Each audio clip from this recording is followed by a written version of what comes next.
है।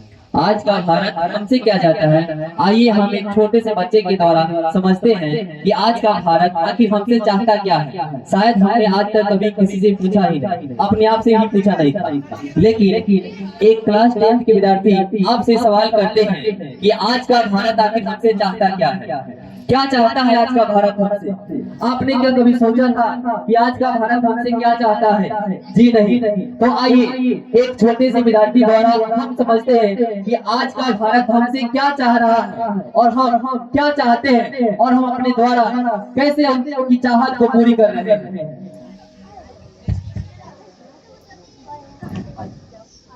जब सरहद पे कोई जवान शहीद होता है तो वह अपना पहला संदेश अपनी मां के लिए लिखता है कि मां, मैं तेरी आंखों का तारा बन बैठा कि सारा फर्ज तो निभा लिया, पर बन ना पाया तेरे इस बुढ़ापे का सहारा।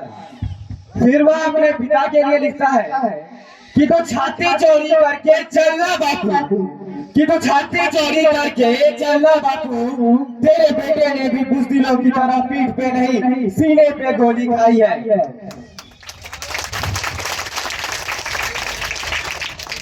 फिर वह अपनी बहन के लिए लिखता है कि बहना, मैं तेरी डोली उठा ना पाया, कि बहना मैं तेरी डोली उठा ना पाया, तेरे हाथों पैरों में चांद तारे सजा ना पाया, इस मिट्टी का मुझ पे कर्ज इतना था कि तेरी राखी का फर्ज निभा नहीं पाया।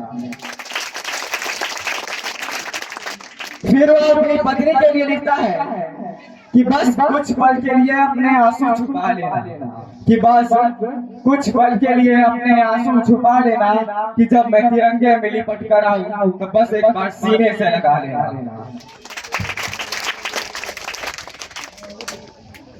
माननीय मुख्य अतिथि, आदरणीय शिक्षकगण, अभिभावकों तथा मेरे प्रिय साथियों, आप सभी को भारत के स्वतंत्रता दिवस की हार्दिक शुभकामनाएं। आज मैं आप सभी से एक छोटा सा सवाल पूछना चाहता हूँ। अगर आज भारत हमारे सामने खड़ा होता और अगर वह हमसे बात कर पाता तो वह हमसे क्या कहता? शायद वह यह नहीं कहता कि मेरे लिए सिर्फ नारे लगाओ, शायद वह यह भी नहीं कहता कि साल में तिरंगा लेकर एक बार झंडा फहराओ, शायद वह सिर्फ इतना कहता कि एक अच्छे नागरिक बन जाओ, वही मेरे लिए सबसे बड़ा सम्मान होगा। दोस्तों, मैं सिर्फ 15 साल का एक छात्र हूँ, मुझे राजनीति की ज्यादा समझ नहीं है, मगर मैं इतना जरूर जानता हूँ कि किसी भी देश का भविष्य उसकी युवा पीढ़ी ही तय करती है। आज भारत विज्ञान, खेल, तकनीक और अंतरिक्ष जैसे क्षेत्रों में तेजी से आगे बढ़ रहा है। दुनिया आज भारत को नई नजर से देख रही है, यह हम सभी के लिए गर्व की बात है। लेकिन दोस्तों, अगर हम सिर्फ देश के आगे बढ़ने से काम नहीं चले, अगर हम पीछे रह गए तो देश भी आगे नहीं बढ़ पाएगा। आज की जनरेशन के सामने सबसे बड़ा प्रॉब्लम सिर्फ पढ़ाई की नहीं है। कई बार हम घंटों मोबाइल चलाते रहते हैं और किताब खोलने में 5 मिनट भी सोचते हैं। सच तो यह है कि हमें से लगभग हर छात्र ने कभी ना कभी यह अनुभव किया होगा कि परीक्षा सामने है, फिर भी समय का एक बड़ा हिस्सा स्क्रीन के सामने निकल जाता है। हम दूसरों की सफलता देखकर उनसे सीखने की बजाय खुद की तुलना करने लगते हैं और कभी कभी किसी की मदद करने से ज्यादा समय बेकार की बहस में लगा देते हैं। इतना ही नहीं, जब किसी विद्यार्थी की ईमानदार मेहनत पर सवाल उठता है तो दुख सिर्फ एक छात्र को नहीं होता बल्कि पूरे देश को होता है, क्योंकि किसी भी राष्ट्र की सबसे बड़ी ताकत सिर्फ उसकी सेना ही नहीं होती बल्कि उसके ईमानदार, मेहनती और जिम्मेदार छात्र भी होते हैं। लेकिन अच्छी बात यह है कि समस्या हमारी है तो समाधान भी हमारे ही पास है। अगर हम ईमानदारी से पढ़ें, समय की कदर करें, सोशल मीडिया का सही इस्तेमाल करें, अपने माता पिता, शिक्षकों और गुरुजन का सम्मान करें, तो यकीन मानिए हमें अपने देश को बदलने के लिए किसी सुपर हीरो की जरूरत नहीं पड़ेगी। जाते जाते मैं आप सभी को एक छोटी सी कहानी सुनाना चाहता हूँ। एक आदमी था, उसने सोचा कि देश बदलूंगा। क्या बदलूंगा? देश बदलूंगा। वह देश बदलने निकला तो 4 लोग मिले उसको। उन्होंने पूछा क्या कर रहा है? उसने बोला कि देश बदलने निकला हूँ। पहले स्टेट तो बदला। उसने कहा अरे हाँ यार, बात तो सही है, मतलब जिधर रहते हैं उधर ही दिक्कत है।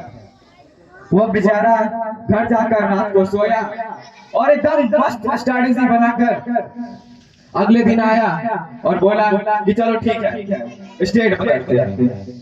वो स्टेट बदलने निकला तो फिर 4 लोग मिले उसको।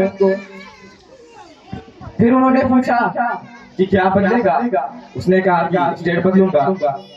उन्होंने कहा शहर हो गया तेरा? उसने कहा अरे यार, मैंने तो अपना शहर भी नहीं बदला। फिर उसने कहा चलो कोई बात नहीं, अपना शहर बदलते हैं। फिर वह शहर बदलने निकला। जब वह शहर बदलने निकला तो फिर 4 लोग मिले उसको। उन्होंने पूछा क्या बदलेगा? शहर। मोहल्ला हो गया तेरा? उसने कहा अरे हाँ यार, बात तो सही है, बगल वाले चाचा भी खराब है, पहले इनको बदलना है। फिर वो अपने चाचा को बदलने निकला। चाचा जी बोले उसके अरे पहले तू बता, तू सुबह कितने बजे उठता है? उसने कहा अरे यार, मैं ही तो सुबह 12 बजे उठता हूँ, मैंने तो खुद को ही नहीं बदला। तो बताइए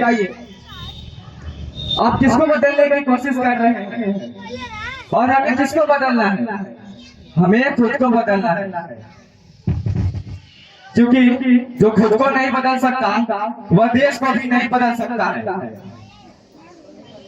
इस स्वतंत्रता दिवस पर आइए सिर्फ हम याद ना कहें कि मुझे अपने देश से प्यार है, बल्कि अपने हर अच्छे कर्म से यह साबित करें कि मेरा हर अच्छा काम मेरे भारत के नाम है। क्योंकि देश को बदलने के लिए संसद में बैठना जरूरी नहीं होता, कई बार समय पर पढ़ाई कर रहा छात्र भी देश की सेवा कर रहा होता। जब आने वाला भारत हमसे पूछे कि तुमने मेरे लिए क्या किया, तो हमारे पास सिर्फ शब्द नहीं, हमारे कर्म भी होने चाहिए। इसी विश्वास के साथ मैं अपनी वाणी को विराम देता हूँ। जय हिंद, जय भारत।